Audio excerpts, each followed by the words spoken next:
克里米亚机场发生巨大爆炸，乌克兰可能是幕后黑手，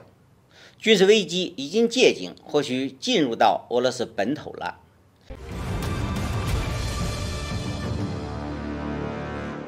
各位网友，大家好，欢迎来到评估，我是一评估。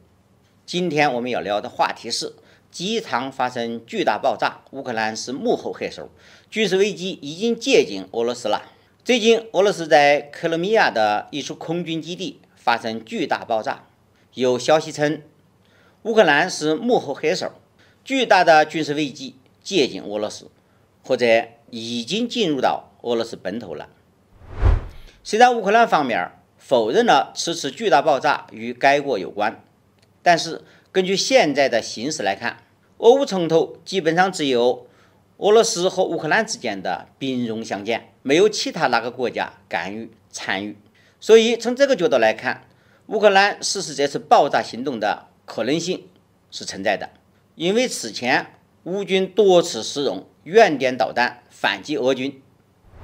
不管是在乌克兰东部地区的顿涅茨克还是卢甘斯克，当然也不管是军事区还是平民区，乌克兰军队都对他们发射过远点导弹，造成了大量的人员伤亡和破坏。在俄罗斯海军占领奥德萨港口时，乌克兰军队也发射了远点导弹，击沉了俄方一艘补给船。可见，虽然远点导弹精度不够，打得也不算准，但是其攻击能力还是很强的。还有一种武器，也有可能是乌克兰袭击克里米亚空军基地的罪魁祸首，那就是海马斯火箭炮。因为这款海马斯火箭炮有一个增程版本，最远可以达到300公里的距离。所以说，美国多次宣称不会向乌克兰提供增程版的海马斯火箭炮，但是美国人也公开承认，他们有时也会秘密地向乌克兰提供武器，尤其是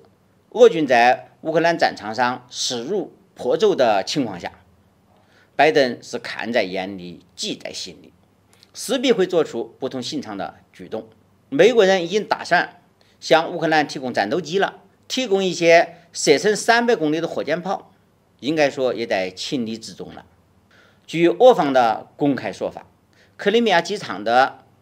航空炸弹爆炸是因为有人在安全区域吸烟所致。当然了，这种可能性最大。俄军的管理可能相对比较松散，因为缺钱嘛。另外，因为俄罗斯军费欠缺，从苏联时期继承过来的大量武器装备，要么废弃，要么缺乏日常的维护，基本上都到了寿命年限。就拿俄军头2辆轰炸机所挂载的航弹来说，网络上流传的照片显示，这些航弹都已经是锈迹斑斑，甚至让人担心究竟还能不能使用。不过，敢跟熊斗的民众还怕击出铁锈吗？俄军向来艺高人胆大，照样挂起来就炸。但是这样的风险已经存在太久了，像克里米亚这样的大爆炸，也只是冰山一角，或许未来会越来越多的。好，今天的话题就聊到这里，谢谢收看，我们下期再见。